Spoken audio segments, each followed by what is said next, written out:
Let's see. Four legs. So they want hybrid serve, African clearing, mostly nomad serves, but it's not that 100% nomad.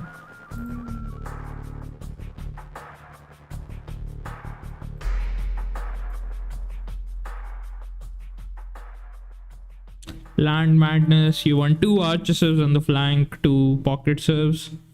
So Magyars, Mayans, your standard serves. Korean is more of a hybrid serve, Dravidian hybrid serve. Huns you can play on land map and hybrid maps. It doesn't really change anything. African clearing also, Huns is a very good idea. Italians, good for hybrid. Lithuanians, good for hybrid. Bulgarians, open maps and hybrid. It's actually fine if you play it as pocket. It's definitely a pocket scout serve. Portuguese, cheaper archers, cost less gold. Chinese, archer serve. Burgundian, scout, knight, cavalier, paladin serve. Incas can be used as a flank serve. And Roman, a good pocket. And maybe hybrid as well.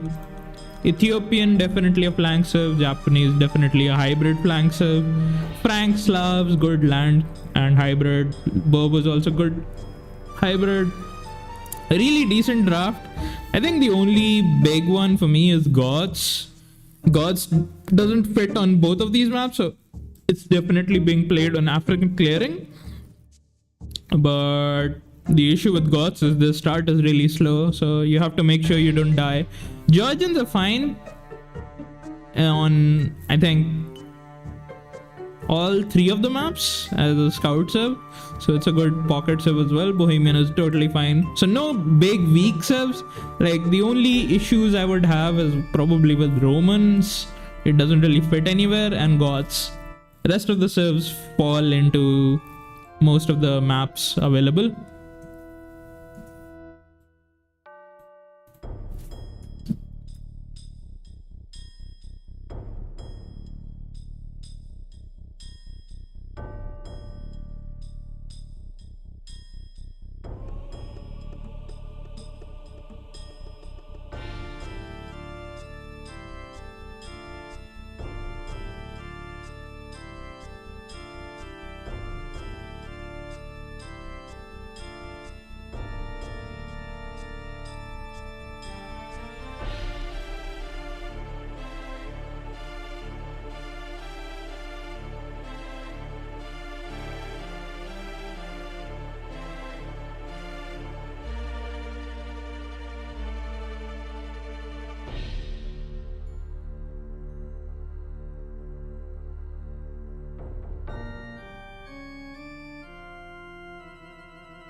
Actually, I can start making predictions on where civs are gonna play.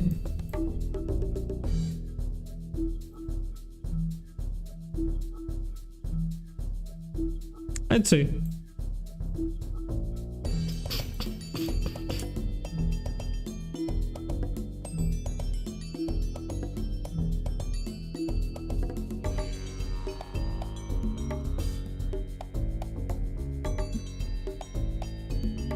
I might give ideas to the teams if they're watching the stream, but let's see if I am correct in my assessment on where the civs will play against each other. So let's think about 4-leg civ first. You should always pick the nomad civ, the latest, or the more you can delay the nomad civ, the better in terms of guessing, I guess. 4 legs probably want Biz, and I'll do the Jaipur civs first. Maybe Saracen? No, Japanese, definitely. Japan. So these are 2 flank civs, Malian pocket and Berber pocket. This is how I would stack my stuff. So that's definitely 4 legs for Land Madness, Franks, Slavs, Ethiopians, and what do you want to play? Bohemian or Saracen? I think probably Bohemian is better. Saracen you can probably play over here. Maybe they have somewhere else to pick it. Saracen, Mongol,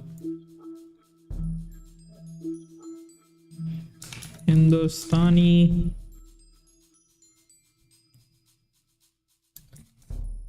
Georgians. This is how I would do it for Jaipur. And now this is what I think, at least.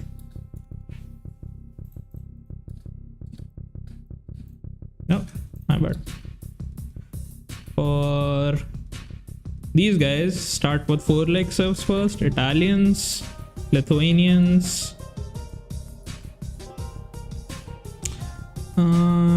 what are the good as? Dravidian. So Italian and Dravidian are flank, Lithuanian is pocket. What's the other pocket? We can decide later based on what is left. Land Madness, you definitely want bloodline civs. Magyars. Do I want China? No, China is definitely African clearing. I'm thinking Incas. You have less food on Land Madness, so Incas helps. So Italian is done, Lithuanian is done. You probably want Mayans. Mayans is done, Magyar is done. Dravidian. Do you want Burgundian on 4 legs or do you want Burgundian? Yeah, you probably want Burgundians on 4 legs because you have the free gill nets. Magyars, Mayans, Land Madness. These are 2 pocket serves, flank serves, and then Bulgarians, pocket. Yeah, seems decent. Or Romans if they are planning to play Romans. Huns, Korea,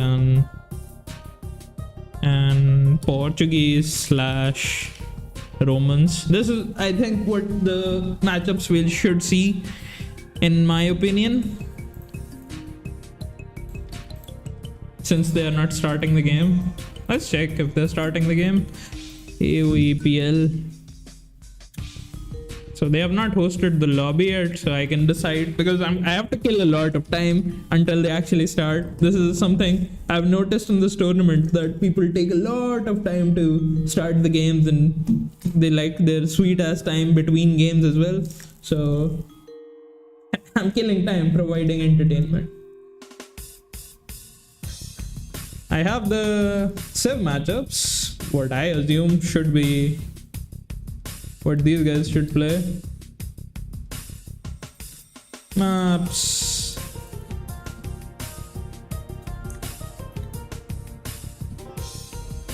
Who's this, guys? This is Jaipur versus Pune.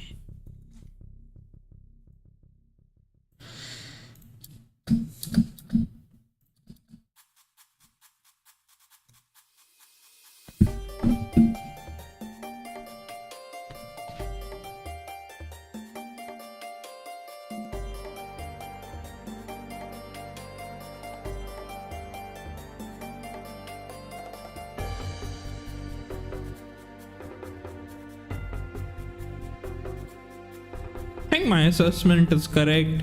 I would not pick Gods. Gods is just a bad serve. And Romans is like subpar in terms of what you want to do. I mean, Roman pocket with one of the... But why would you not play Slav and Franks as your pocket? Roman is just inferior than these two.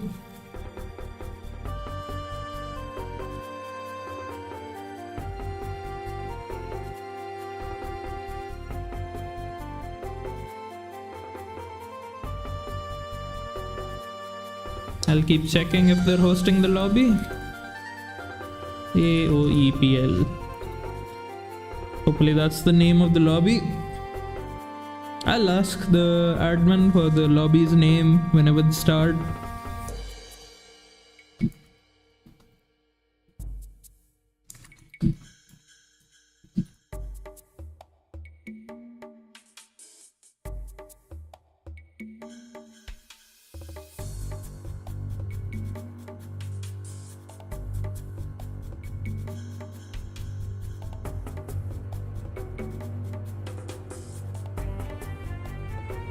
Game started? Oh, okay. Oh, yep. We have the games happening right now. I missed it just yet, but we are underway now.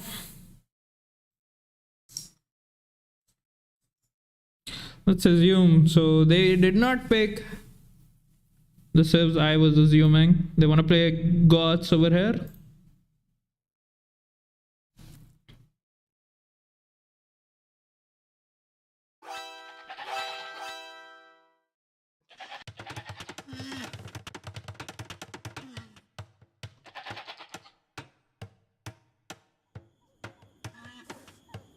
Fast forward the opening, we have Onkar playing with Georgians. Next to him is Red playing Portuguese Mr. Wrong. Steelskin with Mongols near Onkar, so he has two people versus one. So Onkar and Yellow can definitely take out Red. On top of him is Grey. Next to him is Bose. These two guys are spawning next to each other as well. Onkar's team is all on the south, but one of the guys from Talent's team, which is Talent himself, who's spawning alone on the right. This is really good for Talent. He can support his teammates after going for a boom. His teammates' job is probably to buy time for him. And if they can do that, they can definitely take games off these guys. So it should be a struggle. Red has to basically wall himself inside his corner and make sure he doesn't take too much damage from yellow and teal. Yellow with Mongols can go for archers, can go for scouts. Georgians would like to play scouts as well. We have Romans on the top. Romans can pretty much open anything, but you also are looking at mostly cavalry gameplay. Green, Huns wants to play cav archers, scouts, knights, and the starting scout should be giving him a lot of vision. Modi with Goths, I think he just wants to go for a castle drop with Huskals. It's not a bad idea if you can get away with it, but ideally the Goth player wants to be the one who has to boom, because Goth has mediocre army in the early stages of the game, but once they have their boom completed, they can spam a lot of infantry. For the top side, we have Hindustani player Charat, who's also gonna maybe look to play scout. Scout into camel might be a good idea. But so far, everyone is just starting up to build their bases. Talent, he has a dream base. He's basically super far away from everyone possible. Soon they will realize what is happening. I think if we look at the vision from player like Onka's team, you can kind of see what they can see. So they have shared vision, so they're kind of aware of maybe red on this side. They definitely know where gray is. And if we switch the point of view to the other team, no, I might be messing up. How do I change the point of view?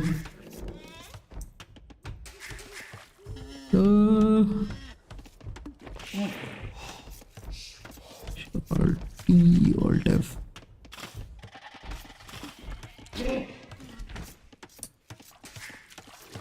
Oh, okay. Now we can see the vision of these guys. So they know where Onkar is. They know where Steelskin is. They can see where Modi is. So the only guy they don't have vision on is Charat, and Charat is also on the top.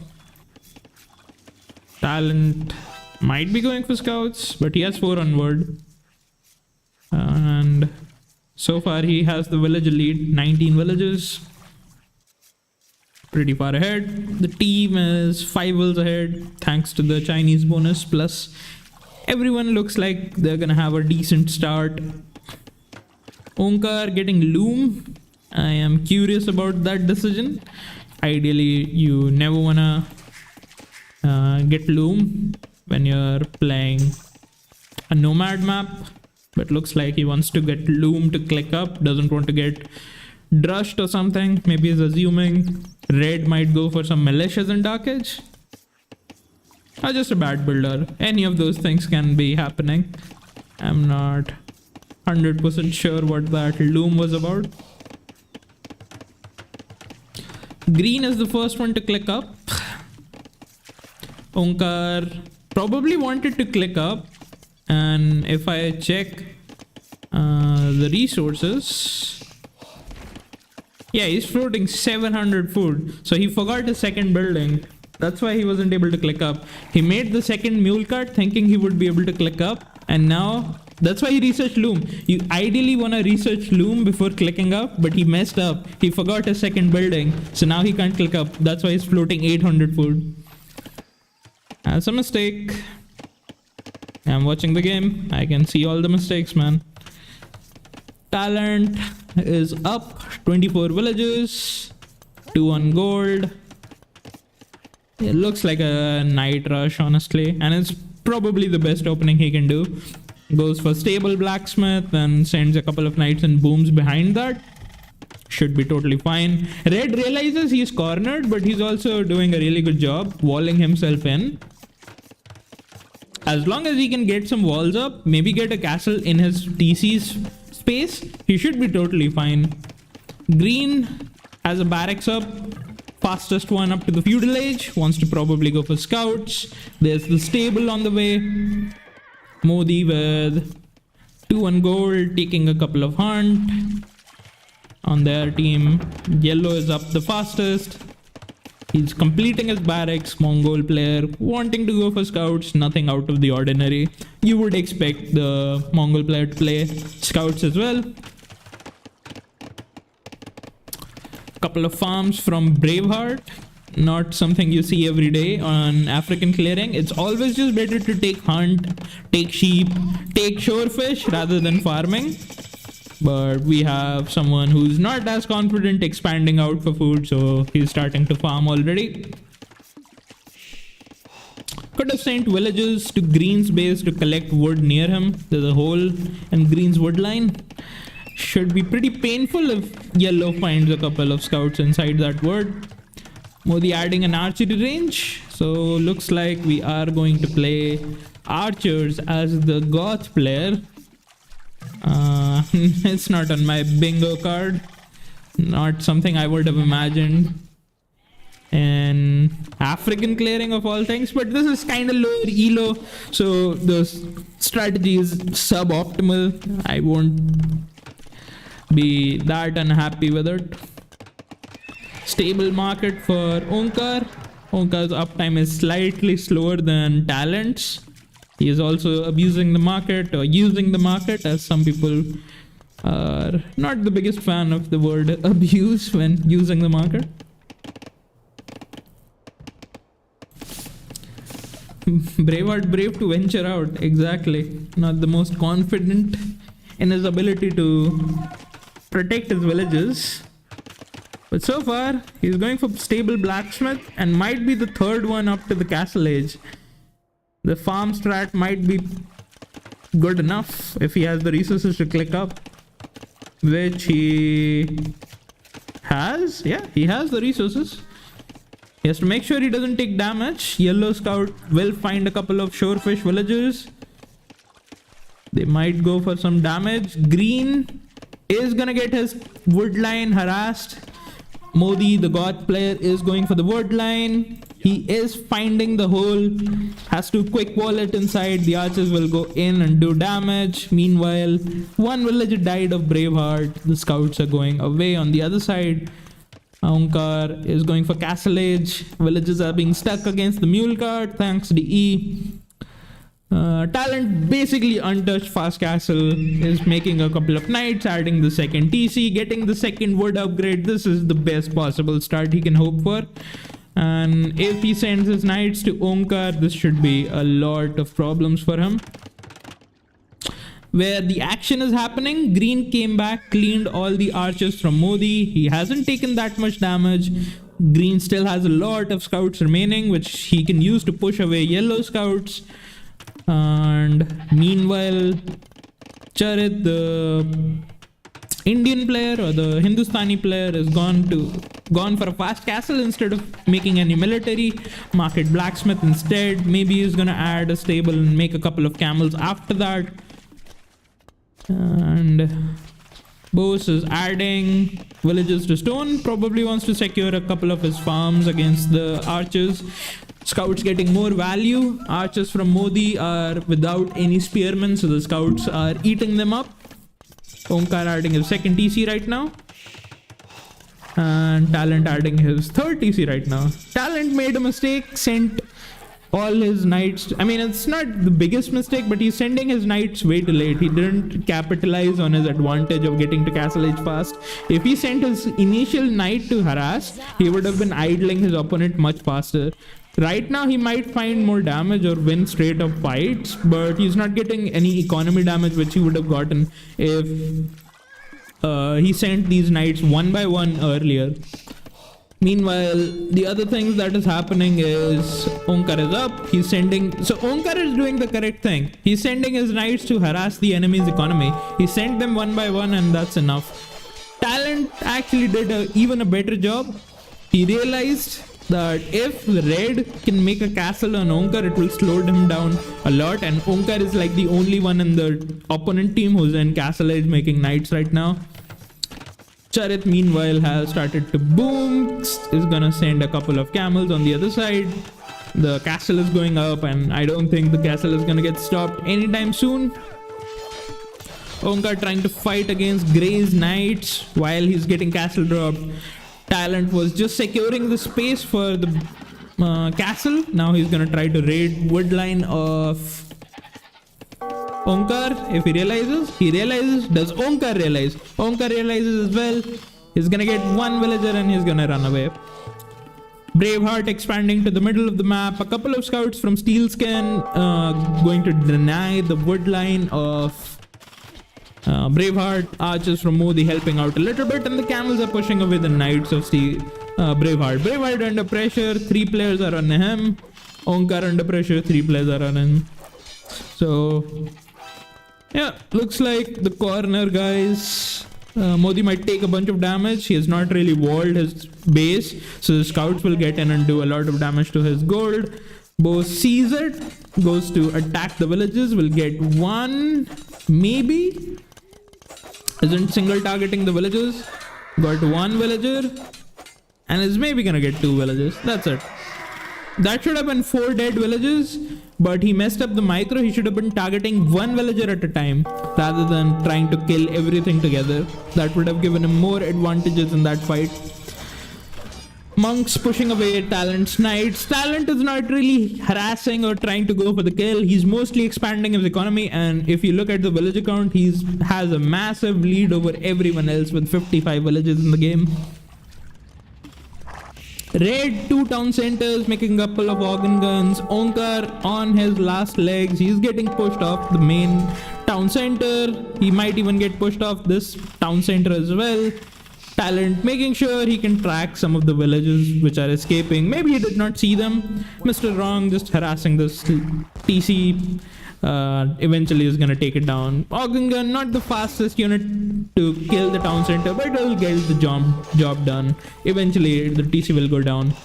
Bose still stuck in feudal age, has finally clicked up. Modi still stuck in feudal age, is almost reaching castle age. Yellow steel skin wants to drop a castle, looks like, on green. Camels and light cap securing the space for him, so the castle will definitely go up. Has to make sure he can wall the villages in just in case. Yeah, he's going for that. Steel scan on 2 town centers. Onkar expanding way too close to Talent. Talent won't realize it for a while, but when he does realize this economy should be gone. This economy should not survive at all. Talent harassing the other players right now with his massive economy lead. Charit is like the only closest guy who's competing in terms of boom. Modi with a castle drop on green. Yellow with a castle drop on green. Green is absolutely being taken out. Steel Braveheart is running his villages. Bose is running his villages. Bose is totally out of the game now. He has to make sure he can run some of the villages, go in some other corner of the map and try to reboom over there. Talent making sure some of the villages can escape. He has positioned his army in the escape route. Camels finding the kills.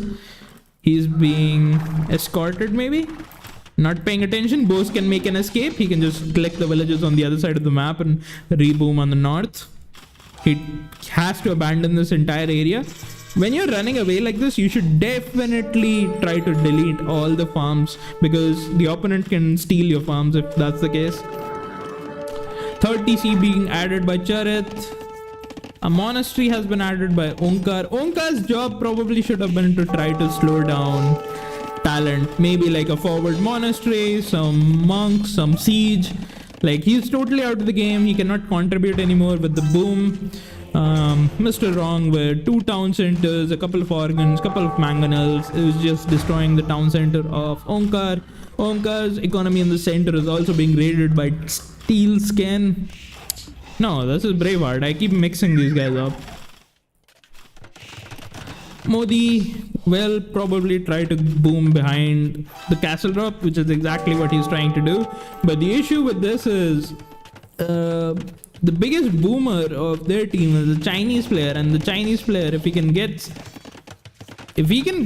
like to his imperial technologies, he will wipe out everyone.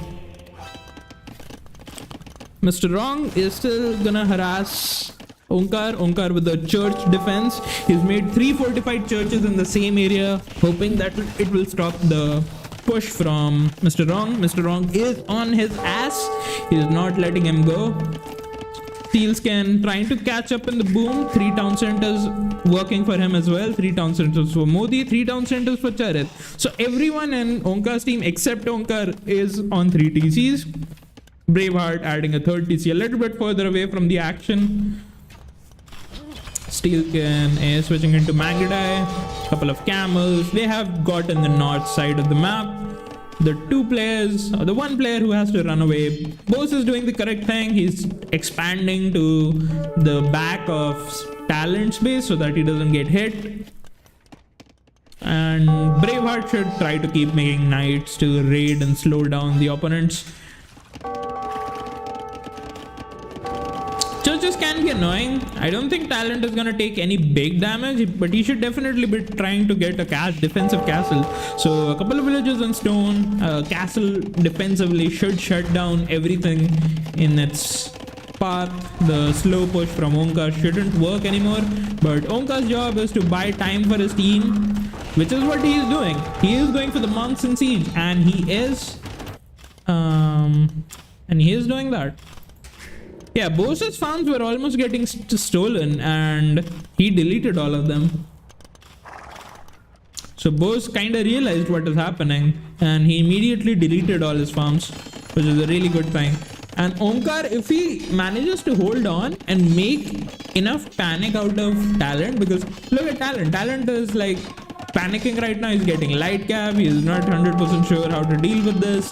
This is a little bit awkward to deal with. Monks and siege is such a awkward unit to deal with that if you don't really invest into it, you can die to it. So he's slowing them down. On the other hand, Mr. Wrong is up to the Imperial Age. Talent is up to the Imperial Age. So the team on the south, Mr. Wrong and Talent, are the ones who are going to carry the team. Charit is kind of catching up. 84 villages, the closest out of everyone, the 2nd highest village count. For a moment it was looking like Talent was going to capitalize on his boom, but he only stayed with 3 town centers, didn't make that much army in Castle Age, and isn't up to Imperial Age all that fast, honestly. He should have been Imperial like 3 or 4 minutes earlier if his plan was to go Imperial. So he's doing something in the middle, which is giving time for the opponent's team to catch up in the boom. Steelscan is going to be the next on target. Mr. Wrong is up to the Imperial Age. If he can get a couple of trebs out, he can definitely pose a big threat to Steelscan. Steelscan is a Mongol player and he wants to definitely go for Mangudai, but if he doesn't have any castles, if his economy gets trapped down, that's basically a pipe dream. Modi, if he gets his boom completed, he can spam those Huskarls, which are more than decent against organ guns if you have enough of them. Organ guns in low numbers versus Huskarls in low numbers, organ guns win. But as long as you can buy a little bit of time, it should be enough. Onkar doing his job. He's adding some monks and siege, trying to slow down Talent as much as he can, give time for his team to boom up and deal with the rest of them. Steelscan isn't 100% sure how to deal with this. I think Mangudai is still the answer to this army composition. You just need enough of them. But so far he has 1 Mangudai on the field and he has stopped making villagers. He is doing absolutely nothing. His production queue is super idle. He is just panicking is what he is doing. Modi meanwhile trying to produce villagers, get some economy technologies. Charit has basically caught up in economy. He's only 10 villages behind. He is the closest one in the team with the completed boom. He has been continuously making camels and villages the entire time. And it looks like Braveheart wants to contribute in the game by making sure they can defeat Onkar off the face of the map. Onkar has snuck some villages on the top side near Charit's base. He also wants to do the thing that Bose is doing, reboom in the corner. He has done his job, delayed Talent as much as he could. Talent is choosing to ignore it now. This would be a very bad fight, especially if you try to fight the Cavalier before you have your heavy camel. I mean, as long as he can... I mean, I guess what the plan over here is, he wants to drop a castle in Talent's base. That's why they're sending camels and monks over here. If Talent doesn't get any help, the castle will go up. But Talent is dropping his own castle, so he should be fine. So this is why he needed the defensive castle much earlier, so that this push would not have been happening on him. In the center, Huskals are being flooded in. And yeah, the Goth player has started to flood a couple of Huskals here and there with only his castle. He still wants to boom. Sealscan is getting wiped off the map. He has to escape with some villages, otherwise he will get defeated. He has to escape with villages. Braveheart is coming over here trying to get villager kills under the town centers. Not really happening. And Mr. Wrong adding his third town center, adding a couple of Fetorias for extra economy. Charit fighting before his upgrades. I mean, he's not up to Imperial Age, so it makes sense. And I think this might be the game deciding fight, because if he loses his camels like these, like this, it's just, there's no chance. He should have let Omkar die. He should not have committed that heavily into the fight. Yeah, he can send army to protect the production buildings Omkar is making, but he should definitely try to avoid fighting against Imperial units. Meanwhile, Steelscan is pushing the top, hitting Braveheart, while his economy is getting gutted in the south.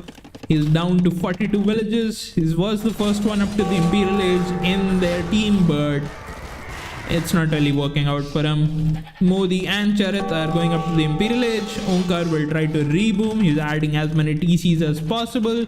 Steelscan should try to do the same. He's also dropping the town center on Bow slung to Brave. Okay, I mean, I'm not the admin, you can ask the other guys. If he did, I'm not sure. I'm not going to take any sides. I have no idea what the rules say on slinging or whatever. Castle is going down though. Camel saving it a little bit. And Mr. Wrong still with organ guns. That's admin win then. I mean, it depends, but if it's written in the rules, that should be an admin decision. Check the sling dragon. How? Actually, I have to pause over here. Go in the game. Check statistics. Economy. Mr. Wrong sent... Okay, he sent 100 resource to Braveheart. That can be stone for town center maybe. I don't know about that though. If that's a admin win or re or something.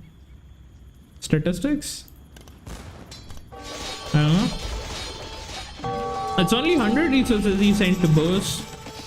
The rest of the resources came from Mr. Wrong. Mr. Wrong is an Imperial Age.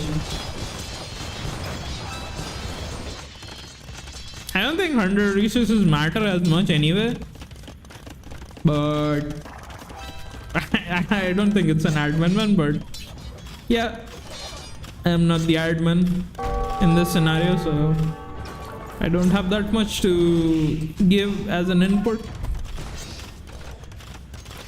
Modi adding a lot of pikemen, Charit adding a lot of camel.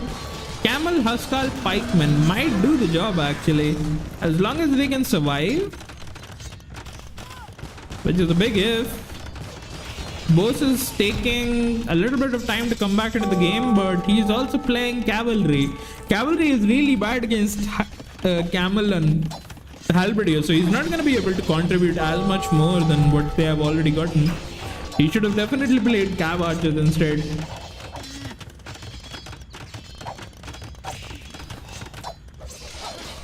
I'm not the admin, guys. Message the admins if you know them.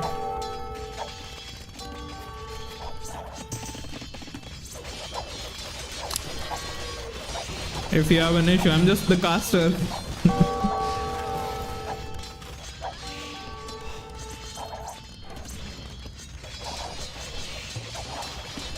A lot of Imperial camels. Even banking is being researched. Modi and Charit have basically caught up in boom.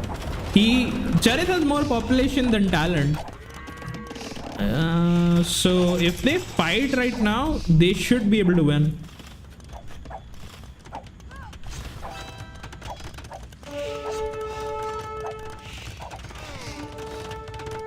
They should be able to win the fight, and maybe they can, like, if they win a couple of fights, since green is finally switching into cav archers. He's making Hussar. Okay, that's what the cavalry was for. Because if he went cavalier, it would have sucked a lot. The Imperial camel would have wiped out everything, and this fight is totally lost. This is not even close. They are gonna get massacred. Imperial camel now. It's over. They're getting pushed back. The push is gone. Onkar has to come back in the game. Yellow has to come back in the game. Yellow has been getting some sling, and he might start to remake the Mangada. The game is back in flow. The population is looking pretty heavily in favor, but they don't have any unit composition to deal with this. Talent going for his own halbs and has researched Elite Chukunu, but his population is not there in terms of the army. He's only got 16 halberdiers, 15 cavalry, 9 cavalier. It's not gonna be enough, but raids might pay off though. A little bit of a pause. Maybe the admins are discussing what to do. I don't know about that. Maybe I can check my messages if I have any messages.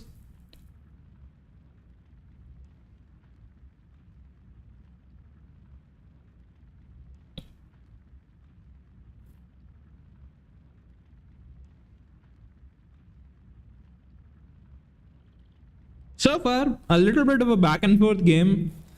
Early on, Talent's team definitely had an advantage. Right now, it's not as easy to decide this game anymore, because if the Goth player and the Indian Hindustani player can keep their population close to 200, their army composition beats everything that their opponents are making. Elite organ guns are pretty good, but you need some meat shield in front of them. Some halberdiers in front of these organ guns should do the job. And Elite Chukanu plus halberdiers will take a lot of time to actually pay off. Halberdiers are not a really good unit to raid with, so it will also give a lot of time for the yellow and Onkar to come back.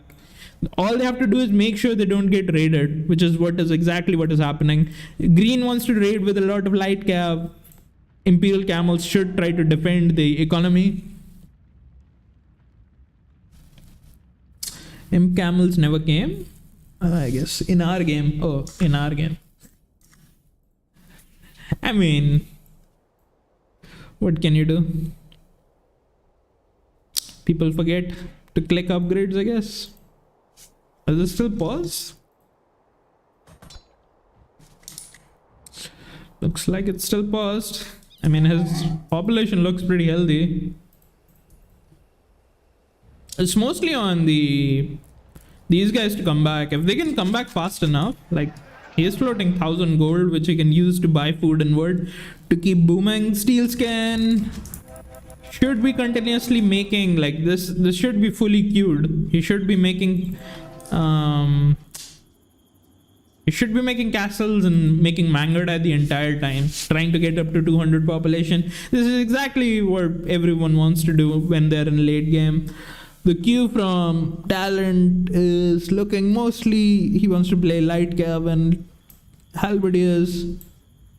Braveheart has a couple of halbs of his own, but his population isn't looking the prettiest as well.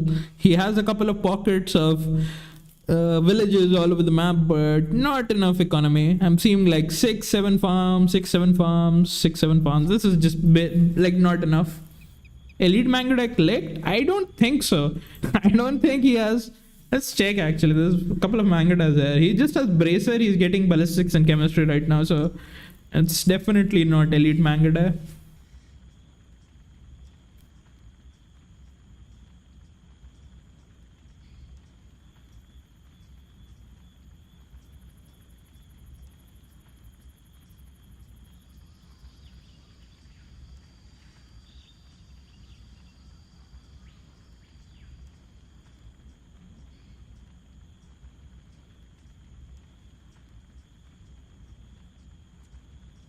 Okay, I mean, this is a long pause.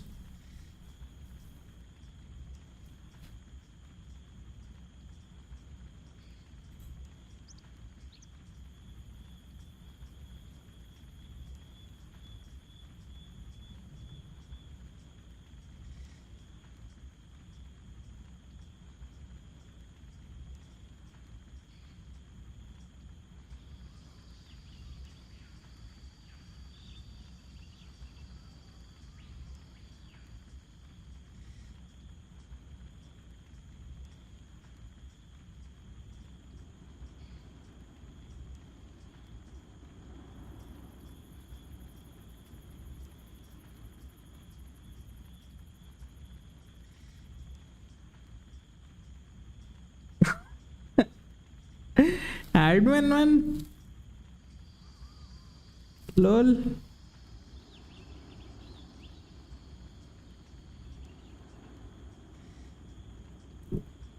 Uh, that's awkward.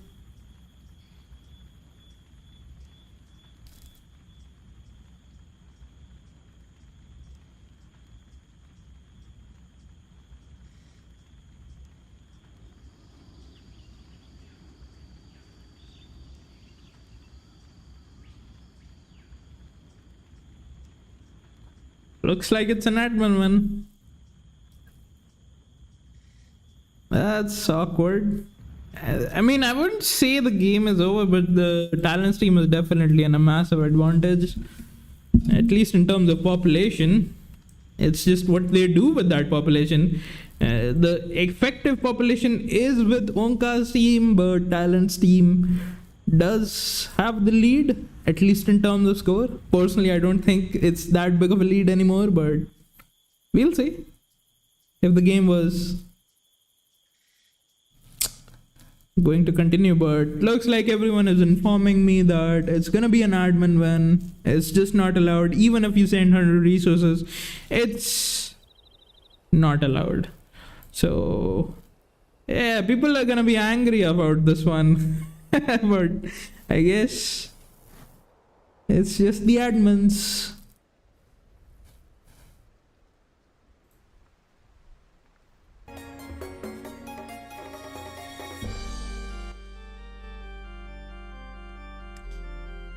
Ay, ay, ay.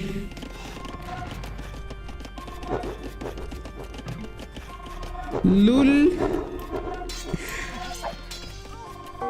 Cucked by the admins.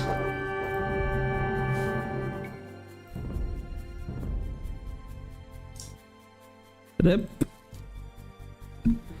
So they used Romans. Who lost actually? Talent's team lost. Talent team had China. So China, Romans, Portuguese, and what else did they have? Huns. They didn't play Koreans on African clearing. I would have definitely assumed Korean. But China, I guess my prediction was wrong. They definitely played Georgians, they played Mongols. So Georgian Mongol was correct, Hindustani was correct. The only save I wasn't expecting was Goths, which they used on African clearing. Okay.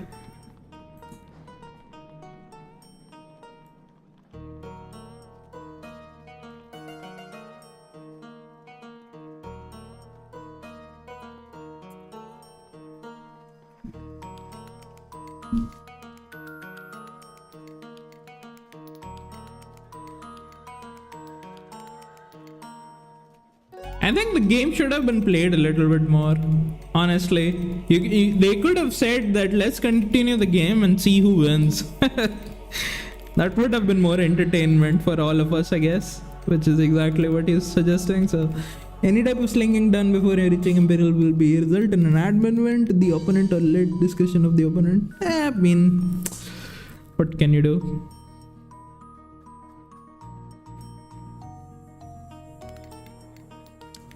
Mongol, Hindustani, Georgian, and Goth. This is what they played.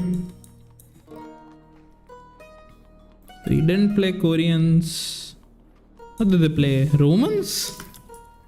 Such a weird shift for African clearing. It's just it's okay, I guess.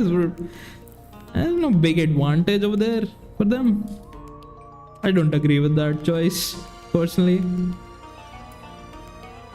So now we get 4 lakes. Match looked juicy, I guess.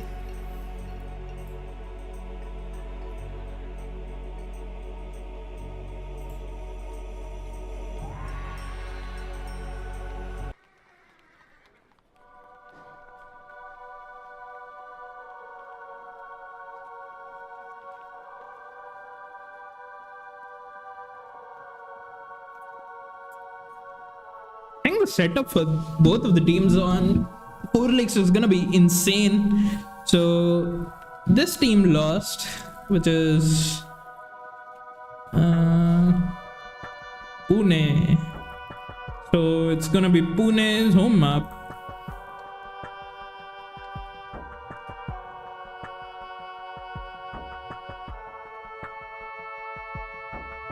So it's gonna be Land Madness. Land Madness. They have Ethiopians, and they might play Saracen instead of Bohemian here. They might play Saracens on 4 lakes as well. It's actually between Saracens and Bohemians now, since they used Goth on the other map.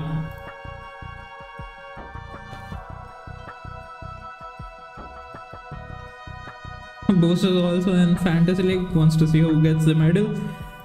I know all of this extra stuff is just weird to me. I'll let the admins decide on whatever is happening in the background. I'm just here to watch and cast the game. That's all my job is, not giving any controversial opinions here.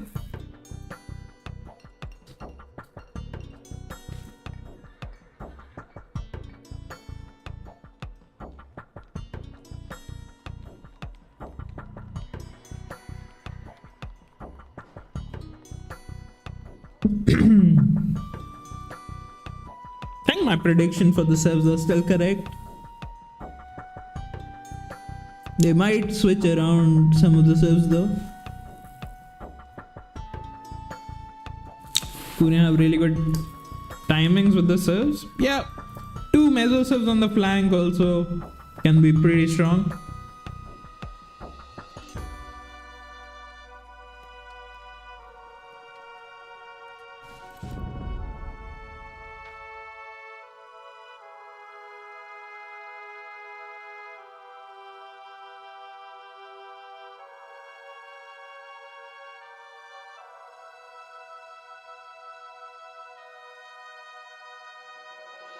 Why is it still alive? Yeah. My favorite Jaipur serve, Frank Slav, Ethiopian, Bohemian. They have Bohemian or Saracen. I think both are correct.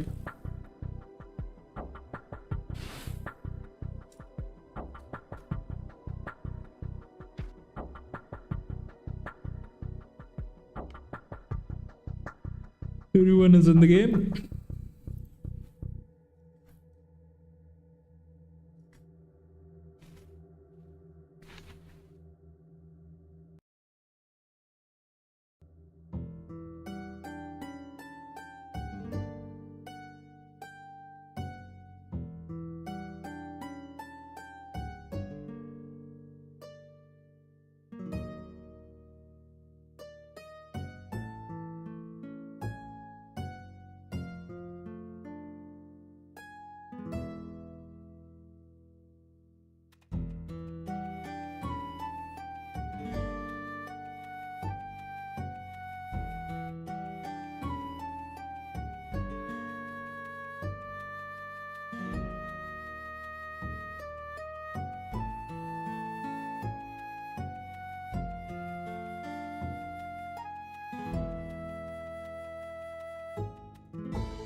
Still in the lobby.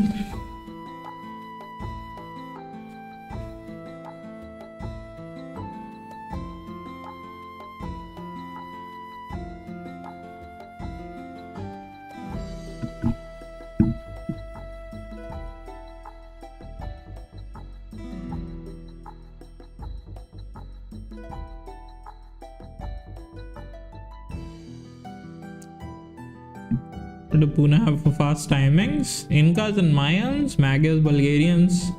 Let's say Magyars goes and Bulgarian goes 18 population scouts and 18 population archers. Their civs can support that.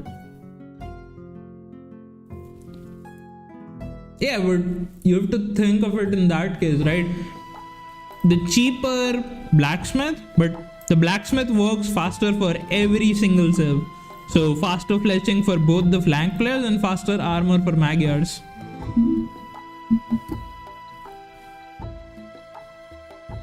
Having fletching like 15 seconds or 10 seconds faster can make all the difference in the early fights.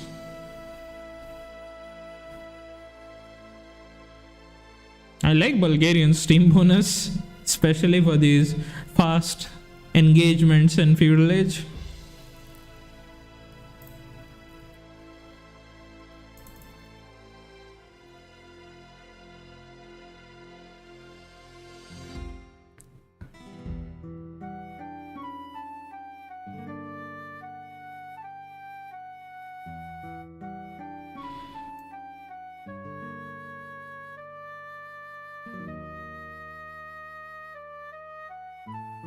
Bohemian gets cheaper blacksmith. Yeah, I mean, they can play Ethiopian or Slav over here. I mean, Saracen. Unless they want to play Byzantine or Japan, which would be very weird. Honestly, they should not even touch. They have really strong serves for 4 legs, but Pune also has really strong serves for 4 legs. It's almost equal in terms. I wouldn't even want to fucking decide between these two. It's super like 50-50. It's like super 50-50 on who will win this matchup. This one, I think I agree with you. Jaipur has better pocket serves. Like they just have much better economy serves. And these three are very strong for economy. Bohemian is okay, but once you get to Castle Age, they can also be really annoying to deal with. Yep, the game has started. Only 2 minutes to go.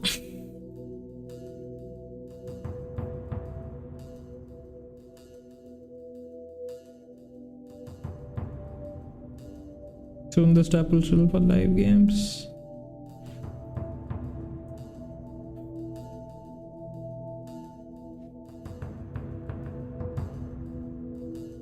After our game, saves don't even matter. But there's nothing else to talk about if I don't talk about the saves. You have to.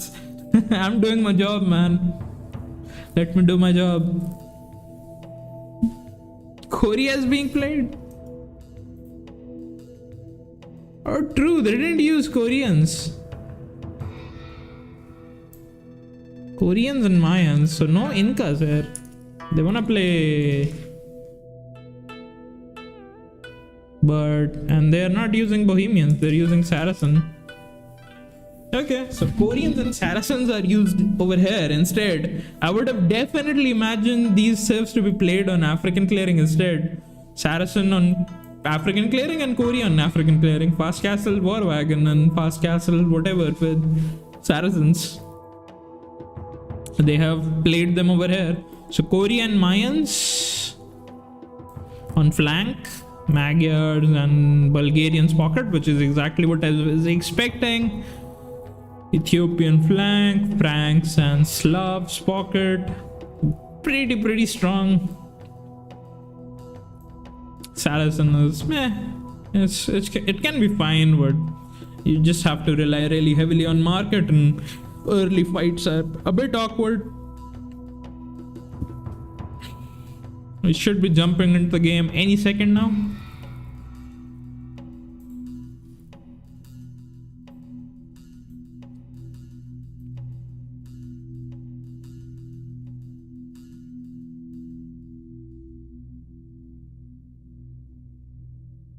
We are in. Now let's focus on the game.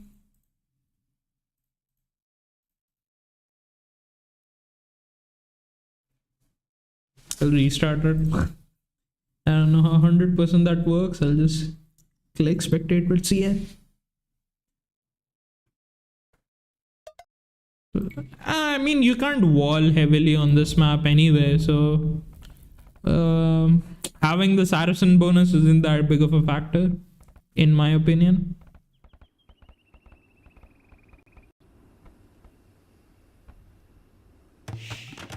Yep, exactly. Bohemian, I really like. It's just super simple. Plus, you get chemistry and stuff. Talent playing as Korean. Flank. His pocket is Bose with Magyars. The other pocket is Mr. Wrong with Bulgarians. His flank is Lucky 23 with Mayans. The flank on his side is Modi with Saracens. Onkar playing Slav pocket. The other pocket is Charith with Franks. And we are going back to Sealskin with Ethiopians. And so far, what I would assume is should be the meta scout from both the pockets. Flanks playing archers. Everyone is going to be pushing their deers. Since you don't start with 2 boards on this map, everyone will be trying to find their sheeps. 8 sheeps in total, 1 boar, and 2 patches of 3 deers. Can be more, can be less, depending on what you find. But that's usually the resource distribution on the map, like Land Madness. Everyone is just going to be focused on pushing deer. Not as much scouting as the other maps, because you have to get the deers in so that you can continuously make units that you do want to make in Feudal Age. Every build order has been adapted into a lot of food early on, a lot of hunt early on, and then you slowly build up for rest of the resources. 2 on word for most of the players. I would not imagine anyone trying to go for a drush. Everyone having 2 on word. 3rd villager on word for Modi. Might have been doing something different. Onkar also has a 3rd on word. Charith has the 3 on word, maybe even a 4th one. So a little bit slower in terms of their build up. Onkar might be trying to go for the old builds with 2 farms up, 1 farm up with 3 on word. Usually if you make farms, you cannot afford to go up as quickly as you would want to. Might be a 20 population faster up.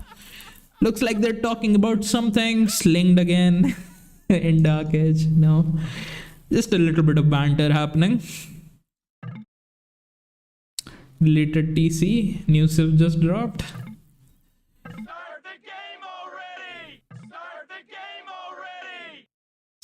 Caller T home. Yes. I guess maybe he's getting a call or something.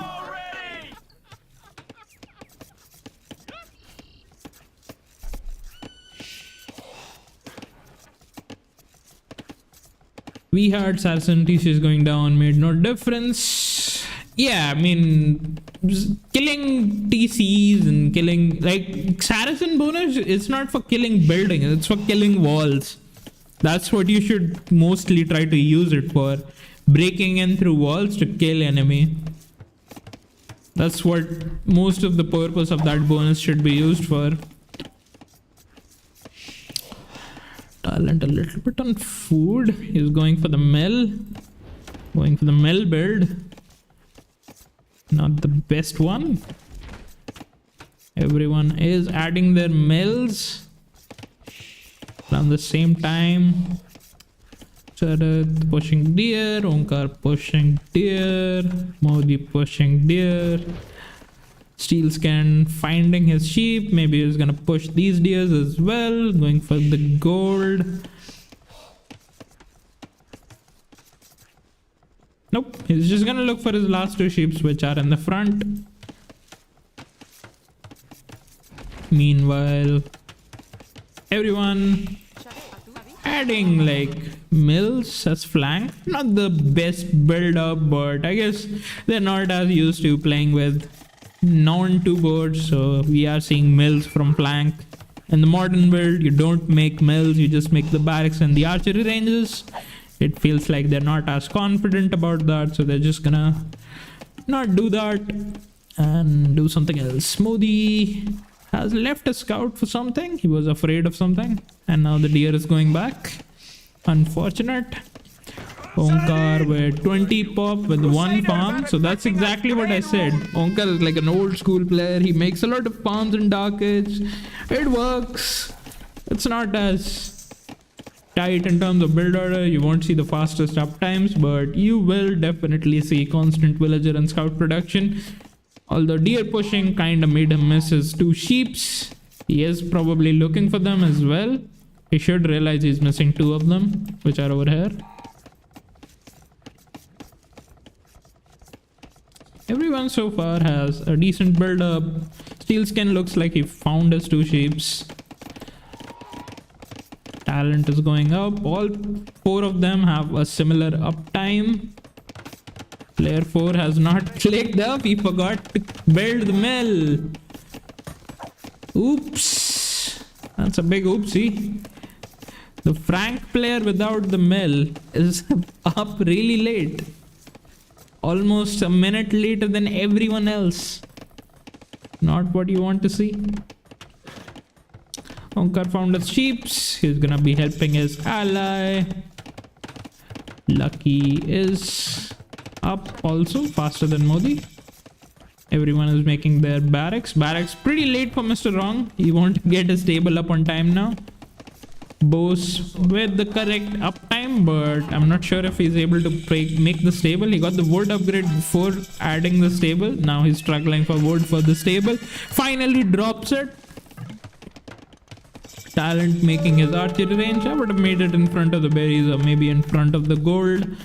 Doing it over there is a little bit awkward, honestly, but let him do his thing. Not judging that much. Archery range all the way on the corner. He wants to rush the dark areas on the map. I can respect that. Archery range on top of the gold. Not the worst location. It's gonna be a little bit awkward to protect because if you lose your production, like it's just gonna be a nightmare. You won't have any resources. I would have done it a little bit more further. The second range in a worse spot. Kinda between the production building and the resource you want to collect. Still not the worst thing in the world. Yeah, second archery range even more horrendous. Somewhere in the middle. Why not just make it there? He made the barracks in the absolutely perfect spot, then makes the archery ranges in the absolute worst spot possible. If he made it here, he would have protected his gold. But so far, it's not that big of a deal. Onkar slightly walling with his houses, sending scouts to his flank. Modi adding archers and spearmen. Everyone is massing their armies so far. Archers behind the wood line for red. Everyone is massing near their flanks, their armies. No big action just yet. Onkar and Modi have moved out. Archers are fighting. Modi not microing properly his archer, losing 1 to Lucky's archers. The spearmen getting a little bit of damage. And they're overstaying their welcome for sure. They took a very bad fight of their lost 2 scouts, lost 1 spear, only to take down 1 archer. Meanwhile, this is the issue. Talent and Bose are just hitting their gold, which is exactly straight in front of his base, which is exactly what he should have been trying to protect instead of making his archery ranges on the left, which protects nothing. So he's paying a price for that, getting his units caught out of position. Gold has been idled. He might be able to maybe kill the army of Talent as a compensation for idling his production, because after a couple of archers he should not be able to produce any more archers anymore. A little bit of a skirmish. Talent with not the best micro actually. Red survives just because Talent fucked up his micro. Tower has been forced over here. Meanwhile, Mr. Wrong attacking the tower instead of the villages, which gives a lot of time to Modi. Modi not taking the biggest amount of damage, but is stabilizing the position. Archers and scouts are being combined. Everyone is playing on their flanks so far. No big attacks just yet, but Bose is jumping on the archers. Most of the scouts are getting caught out of position. Talent just has more numbers now because he was able to idle Red's gold. And once the archer numbers goes down, Talent should just jump on the opponent and kill him. Yellow not really having that many scouts. He has 6 scouts. The 5th one is coming in. But all the archers are dead. Yellow cannot fight this army alone. He needs the armor. And he definitely needs the bloodlines. Teal is not moving out with Grey, so their armies got out of position. But player 8 took a horrible fight, and it ended up being more than fine for Grey and Teal. This is still a really good fight for Grey and Teal because no armors on the scouts. So scouts are doing a lot of damage, taking a lot of damage to the archers with fletching. On the other side, the tower has been forced, but this is already a shit ton of damage they have done on this side. Most of the army from red is dead. Most of the army from orange is dead. Both the pockets are basically going to be untouched. Going to be making scouts the entire time. Long distance ward, who cares? As long as you can provide army to your flank. Archers are being decimated. Woodline is gone. Tower has been forced, so they might be looking to attack the pocket, which is exactly what the direction of their attack was looking like. Onkar trying to counter attack. He knows he cannot help his flank anymore. Flank seems pretty dead. Onkar trying to attack the flank, moving around with the scout. Maybe he can get some damage and sneak some damage in and make the enemies overreact to something. Keep the game going. Try to do a little bit of damage to compensate for whatever is happening.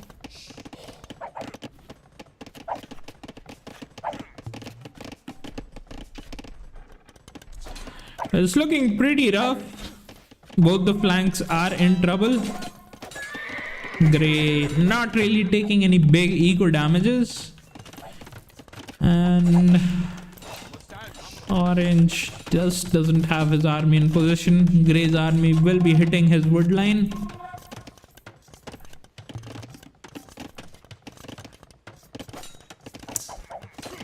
That should give an idea on what is happening in the game. Talent going to the pocket. Green is accompanying him. Tower on the wood line.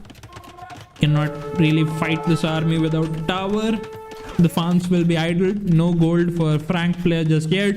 No second stable, so he's never gonna catch up in production. Flank's army again got killed. Onkar has basically stopped helping him. Paladin is up to the castle edge while making archers the entire time.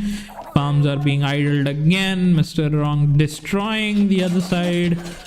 The scouts are in. Onkar not really helping his flank, so the flank is paying a heavy price for it. And the game looks more and more over the more I look at it. Not much more to commentate, honestly. It's a matter of time when the opponents will decide to call it.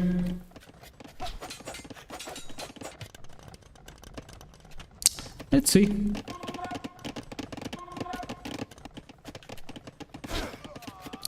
I mean, Red is trying to help a little bit, but he still doesn't have the numbers he needs to deal with this. Even Frank player, without having access to bloodline, is just playing with less hit points. So it's like 9 extra HP that each of those scouts have. Talent wants to just go away. There's no point trying to stick around to the pocket. If pocket gets too many scouts, he can get cleaned up. So he just wants to go back, wait for castle age, get the upgrades. Once he has the upgrades, these archers will come. Crossbow will give him more value. On the other side, Grey is being raided a little bit, but it's not game-ending damage, which Red is going to take in a second. Once the crossbows kick in, the game is absolutely over. I mean, he's just gonna trade the army, which is not even the worst thing in the world because the crossbows will kick in and he has +2 armor anyway. So, not even that big of a fight. Meanwhile, the entire wood line is dying while they are microing on the bottom. Once he realizes it's already too late, that's 7 dead villagers, if not more. Onkar making some moves, hitting the pocket at the same time. Modi trying to make sure he doesn't totally die and moves out. Trying to force a fight, runs away, doesn't force a fight.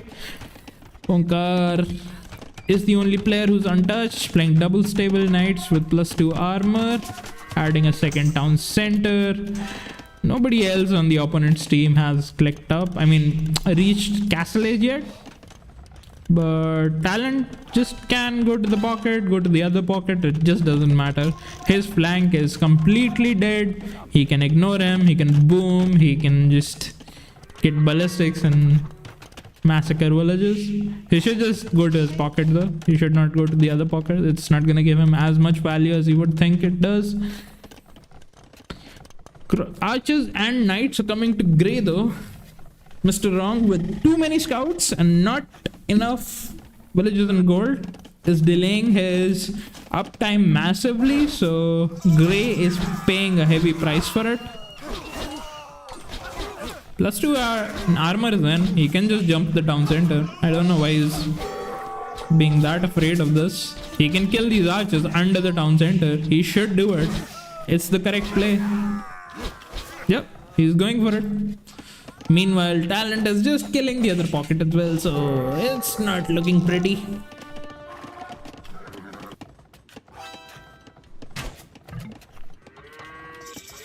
Yellow with light cav and some of Onkar's knights can maybe kill. Yellow has to give an alert to what is happening. He has to say and talk about this, otherwise it will be too late. I guess Onkar realizes he's making his TC with a lot of villages. He sees it, probably has to go back with his knights. Just fight. Just fight. He should just kill the fucking archers. It's just so frustrating. Archers do 1 damage if you have +2 armor. Why wait for him to get crossbow or botkin? Now all of these archers are a threat. He could have definitely jumped the archers. Yellow trying his best to delay this army from attacking. Red making some moves finally, has crossbows, trying to do some damage. Yellow, maybe it should be distracting enough to, like, if blue loses this army, if they lose this army, it's gonna be very rough. Red will still come back in the game. He's still doing damage. As much of his economy sucks, but at least it's enough to make double range crossbow. Grey is in shambles. Saracen player is kind of catching up. He has more villages than his counterpart and has a stable economy. So if he can make a lot of archers, he should be fine. This is an issue. They have to clean this. He needs yellow's knights and light cav. Green is completely playing on the other side of the other pocket, and they can't really contribute to deal with this. Some knights are being sent to try to kill Red's army. It's not gonna be enough. Yep. I don't think they can clean it. There's too much army. There's too many crossbows. And he keeps losing his knights. He's off resources. It's just gonna be a slow, painful death. Mr. Wrong researching pikemen because why not?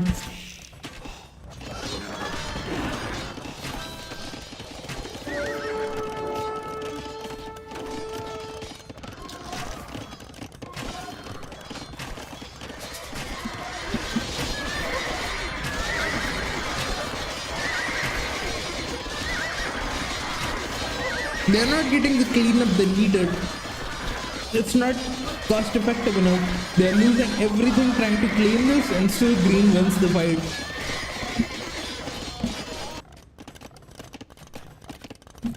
Green is booming. I mean, this TC is a little bit out there, but it works, I guess. Yellow and red combining their armies again, trying to fight.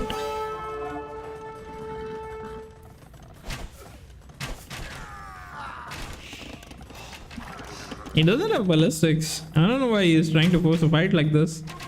Yeah, the shots are missing.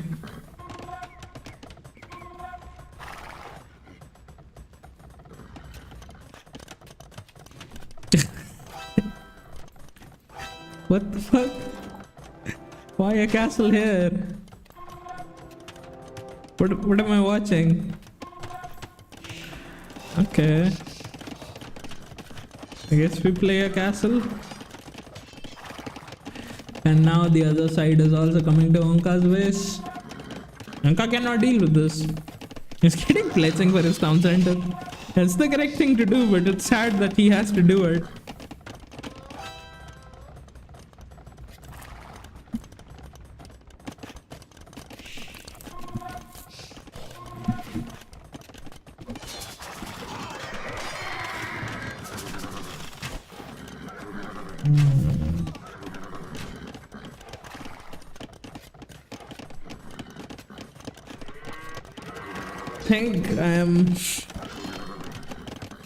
I don't know what else to say. It's over. They're just not resigning.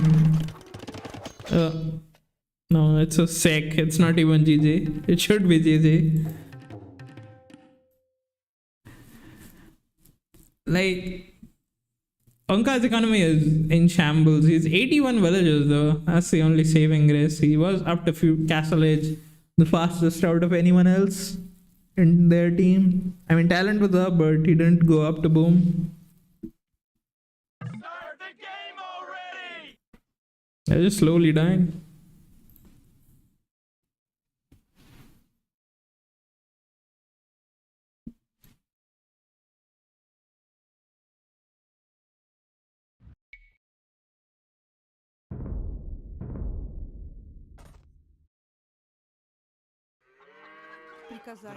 Ask готов.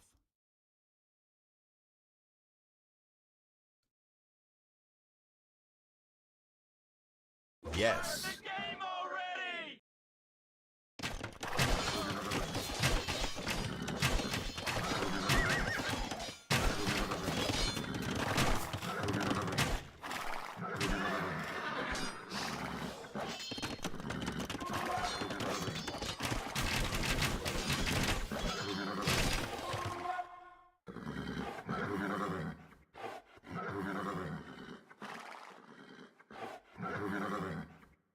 Oh, this is the vision they have. They're basically playing on Onkar because he's the only guy alive. Yeah, it's not really contributing into the game. And Talent is more than happy just waiting for Imperial Age, looks like. Charit reading a little bit. Green sends entire army back. I don't know why. He got spooked. He's sending everything back, trying to deal with 3 knights, which is very funny.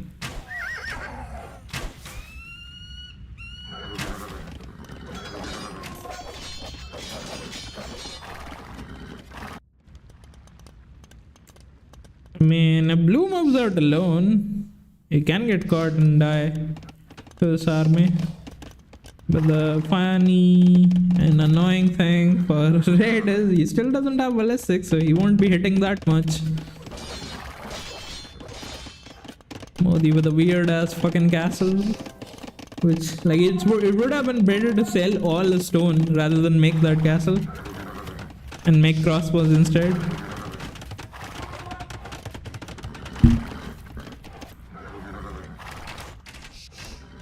And that's way too many units. He cannot fight this still.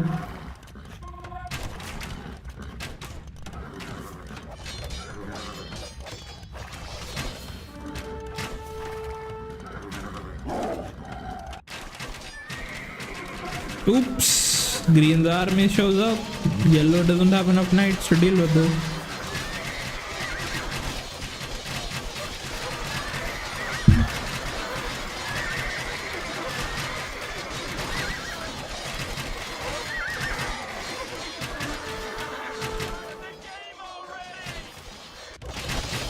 Yeah, they're trying to force a fight over there, but it's not enough. What is it? Nope, that's not. Grey still has a lot more crossbows. And the knights have, I guess, better upgrades. Yeah, +2/+2. Usually everyone in their pocket. He also has +2/+2. But yep, they lost fights on both the sides again. It's just a matter of time. Once they will call it, they called it. That was the last fight. Fuck, I'm getting sleepy. People don't resign. That's one of the bigger differences watching these games. People don't quit when they should.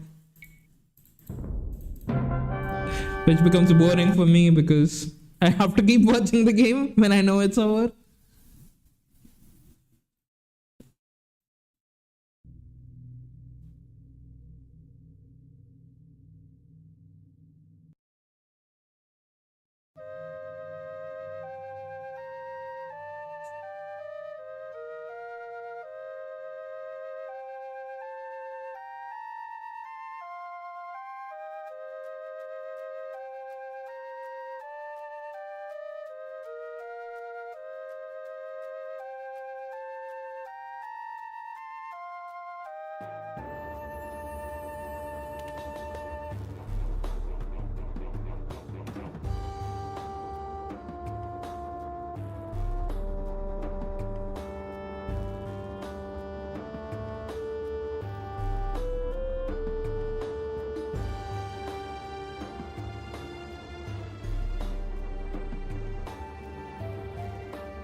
Maybe other flank, Mayans.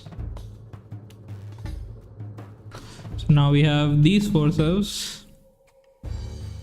Incas, really? I guess probably don't play Incas. These are like the forces you wanna play. And yeah, you're not playing Bohemians. I would definitely not play Bohemians.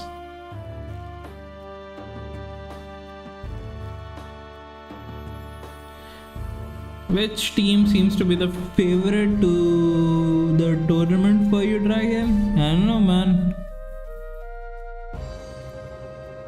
I think Athene's team so far has played decent, so why not?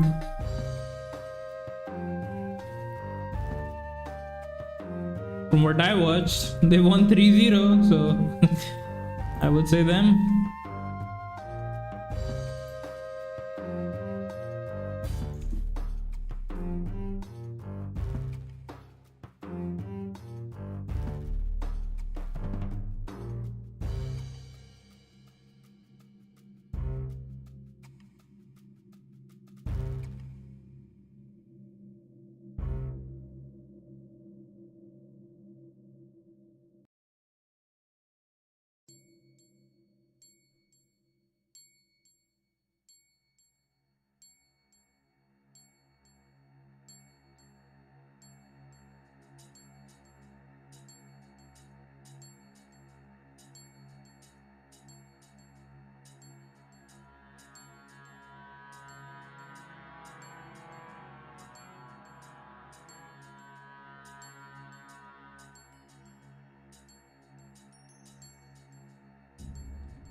Waiting for them.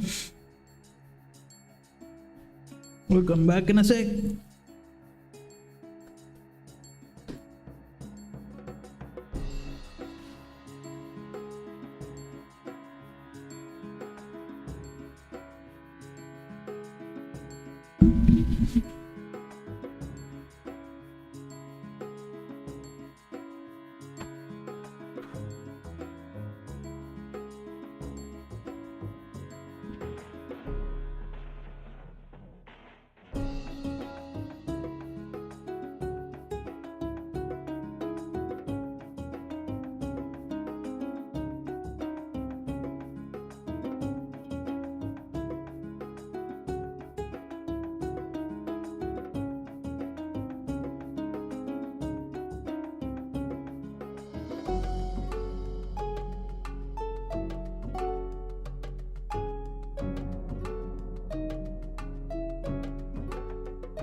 Okay, I'm back.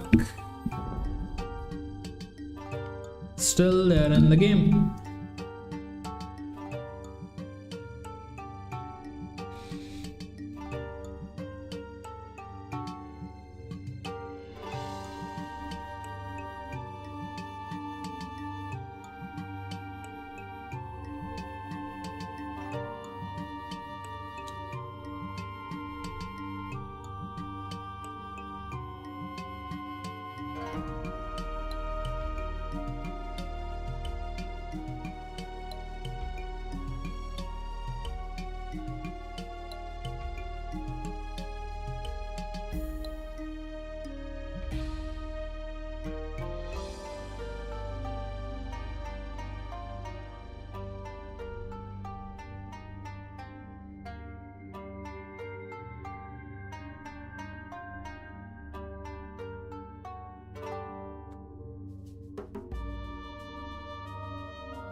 I clicked the wrong thing.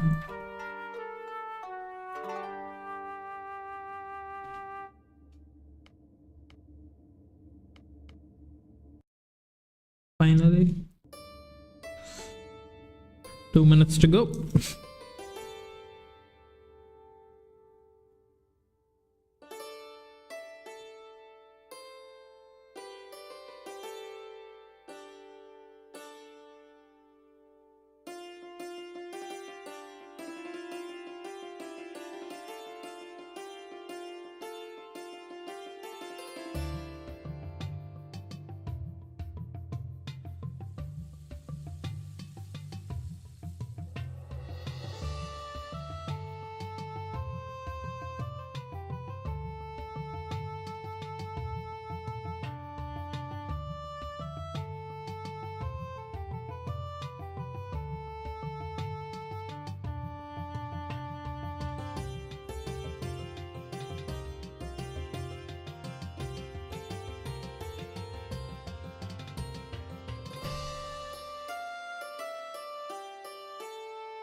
Five more seconds.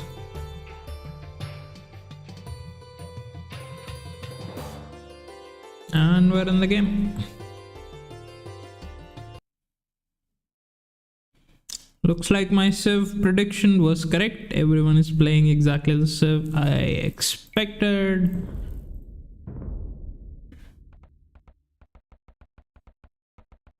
Should be Looking at the positions and everything in a sec now.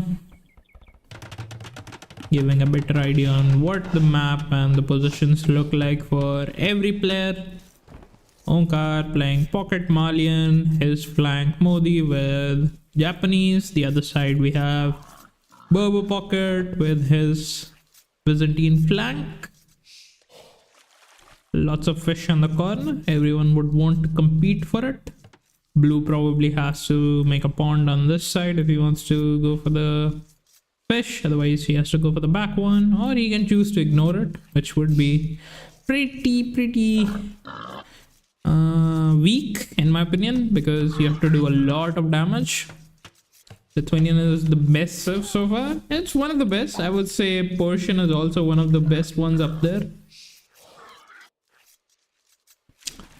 Docks work slightly faster. You have access to your Paladin replacement Savar. So a lot of definitely good serves. Good for P7, gonna fight Japanese. I mean, Modi can probably afford to send his village all the way back, but he can definitely choose. The flanks can decide if they wanna. Red definitely has to go for his pawn, but the rest of them are going to probably decide on what water they wanna go for. Go for the back one or the front one. Everyone has been taking their pose, going 4 on wood, then make a house, then make a dock. The usual stuff. Let's see if somebody decides to go for a different build order. So far, nothing out of the ordinary. Everyone going for the build up. Both with the fastest dock, kinda expected, being Lithuanians and all. You can send the starting villagers to wood and get the dock up pretty quickly. Bo's not playing Lithuanian strength. He is going for the dock fast. He's the first one to get his dock up. Onkar will not be so far behind him. Steelskin has not really sent a villager to the corner. Modi sending his villager to the corner right now. Talent deciding to go for the back dock, isn't going for the front dock. And Mr. Wrong has also not sent his villager to the corner yet. All of them will float a lot of wood by the time they reach the corner. This is a late villager, but he is also deciding to go for the right corner. That is Gray's dock. Modi will definitely get his dock up, and if it isn't detected, it will hurt a lot. So everyone fighting for the dock and water. Byzantine with the dock. Won't really get any competition over there. Blue and green gonna be competing for the fish. And if... okay. he's not 100% sure. He should have enough wood. He is Japanese and should be yeah, he's banking like 300 wood. Oh my god, he's going for fucking dock on him. Should have just made it. Now they know. Now they'll fight for water. He should have just been sneaky. Make the dock in the most possible corner shorefish. Now he might lose a villager if he doesn't wall, because Lucky has to just send his villager and fight the villager down. The dock won't go up. He has to definitely just fight with the scout. If he fights, this gets denied. He lets it go up. Okay, never mind. I guess we're doing that. He didn't have loom, but you don't need loom. Now he decides to fight after the dock is up, when he knows your opponent's villager has loom. It's still enough though. If he can get the villager kill, yep, it's still enough. But he could have definitely just denied the dock to begin with. Villager goes down for Modi. Not the best start. Lucky with a decent-ish start. Hasn't really done any big blunders just yet. Everyone right now has decided to go up. Yellow and Onkar both have their docks up respectively. Red also is patrolling the shoreline. Doesn't want to get any sneak attacks on his fish. Talent and Bose have the same amount of fish, which is weird because Bose was the first one to get his dock up, yet he only has 4 on board. I mean 4 fish.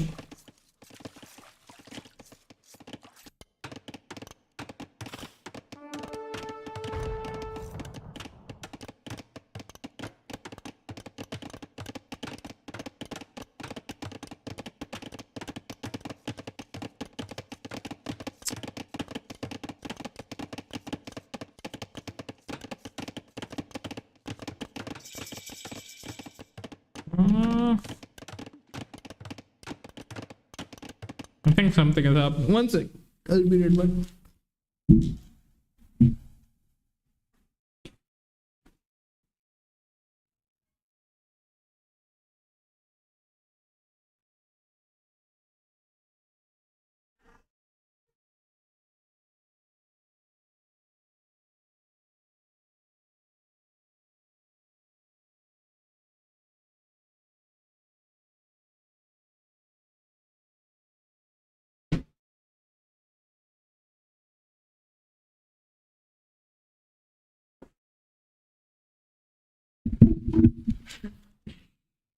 I'm back. Had a call.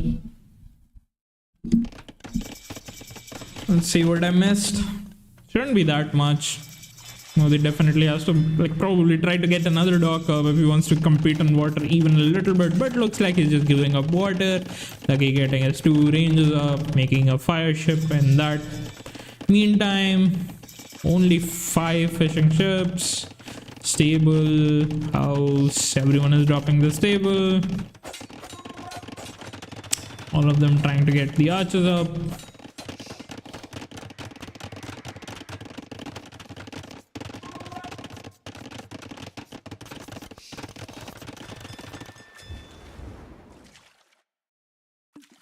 Japanese fish has been denied. And he's losing a couple of villages. Japanese already taking a bunch of free damage that he could have definitely avoided. Made his dock late. The fire ship was not on time. No second dock, which is... he's paying a price for that.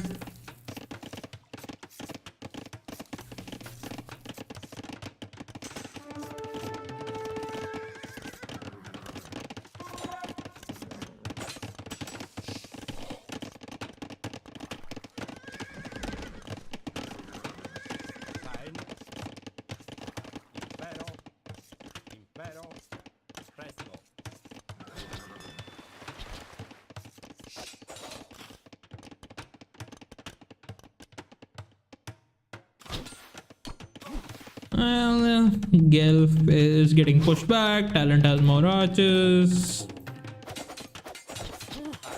Also has fletching. No fletching for red.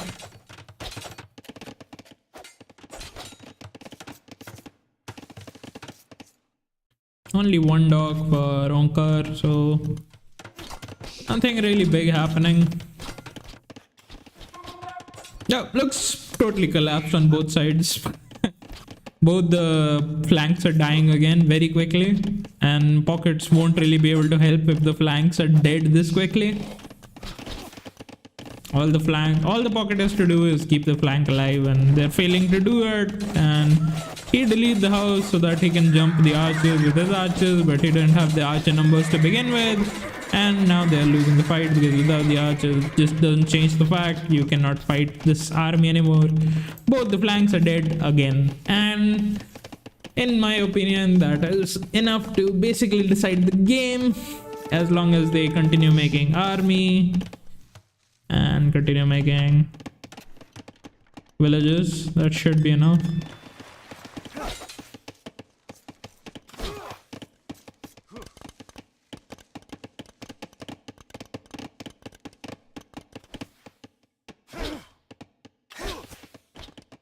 Trying to micro a little bit. Lucky probably went a little bit too far in the front. Onkar has better numbers still. And better upgrades looks like. No armor just yet.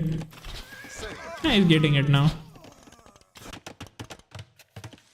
The side has collapsed though.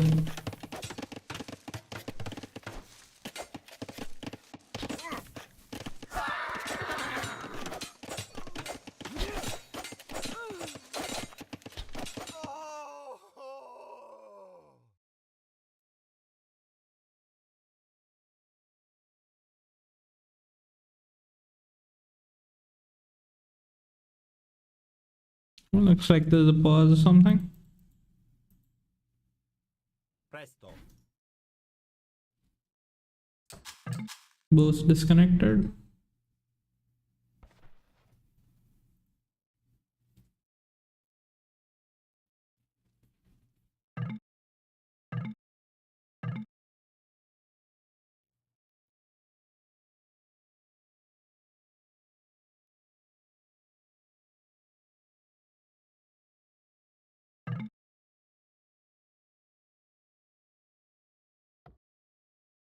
How does this change anything?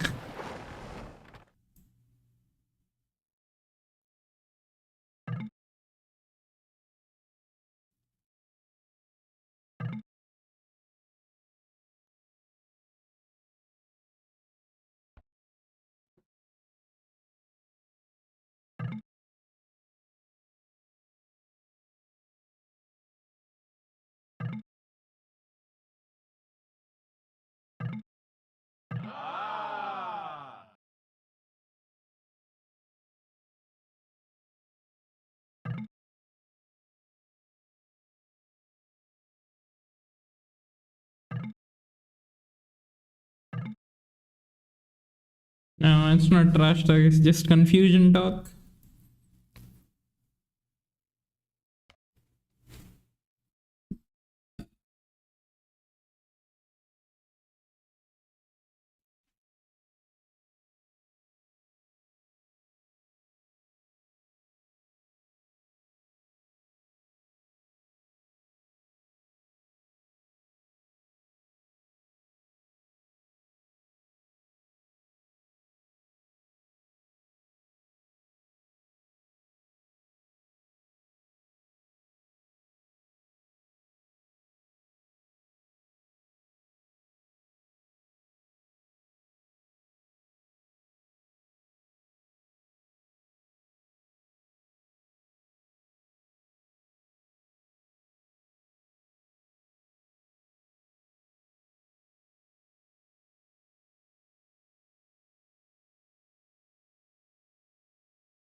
Yes. Game already.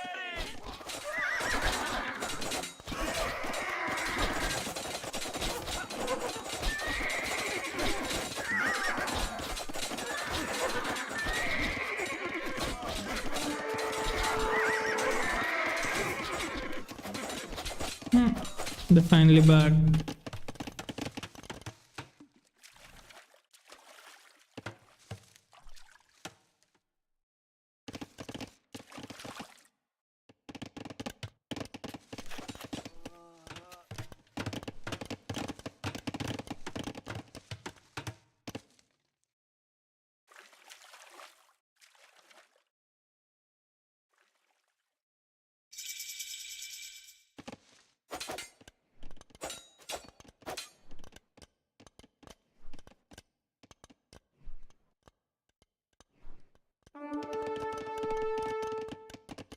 Cut it up.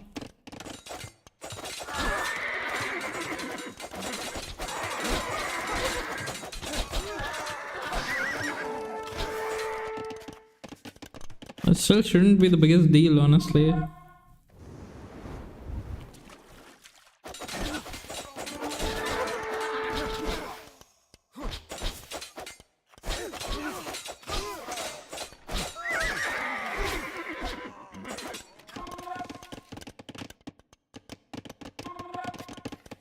They're still dead on the left side.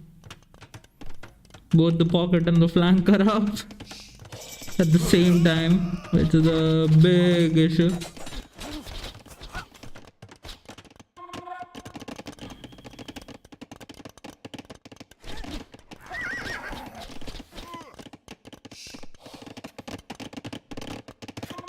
Thanks for the stable. I mean, I guess why not? If you have this much space, should refresh it. Though, make more.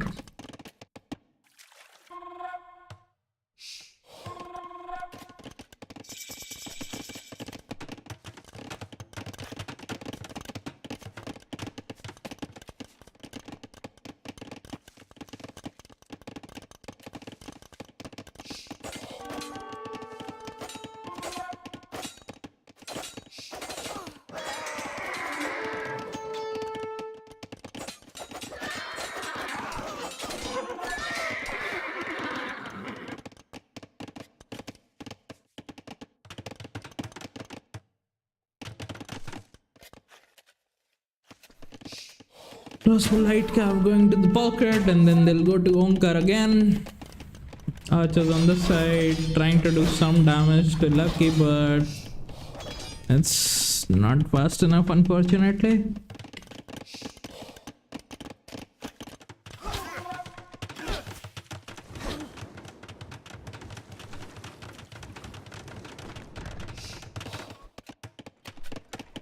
Yep. Going to Onkar again.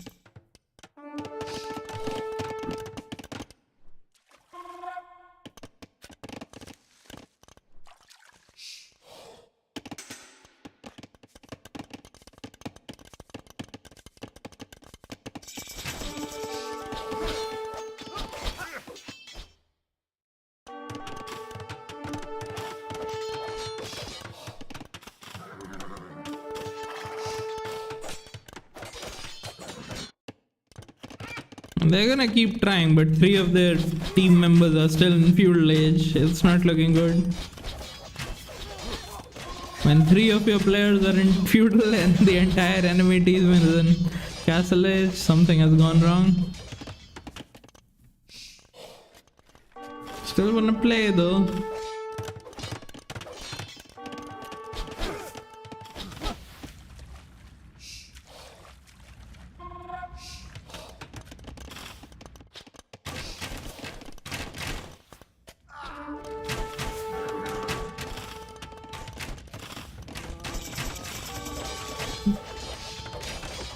Both the flanks are on Onkar. Green is also on Onkar. Yeah, looks like the team scale difference is just way too big. In my opinion, the flanks die way too quick, and Pocket isn't really able to help them when that happens.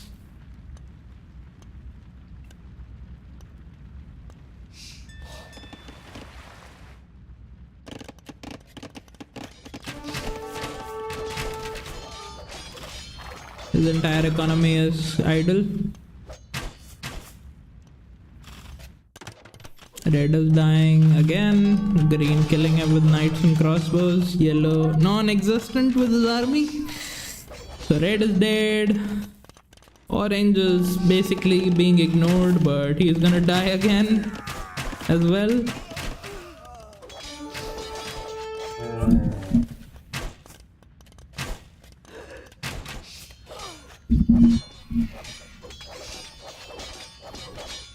And yeah, I'm just waiting for the GG call, honestly. Not much more to discuss since it's over.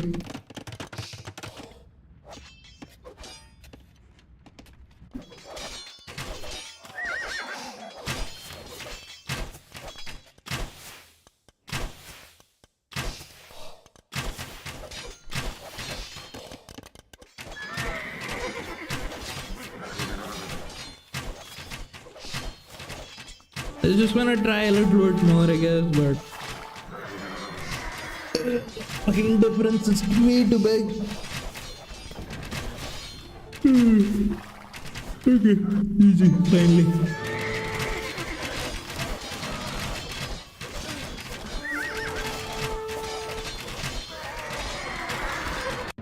Technically, it should have been 3-0, in my opinion, because the first game, as much as I would say the team with Hindustani Imperial Camel can maybe win, but it still wasn't looking that winnable. There was definitely chances, but it's definitely the better team won. 2-1 for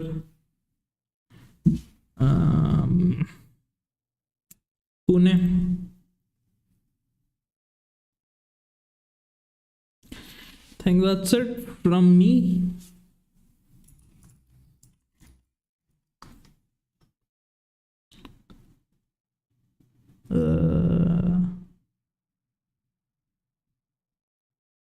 Those were the games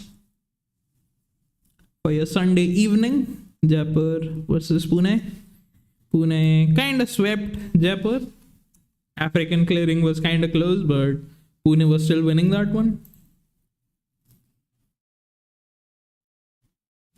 I think that's it from me. Thanks for watching.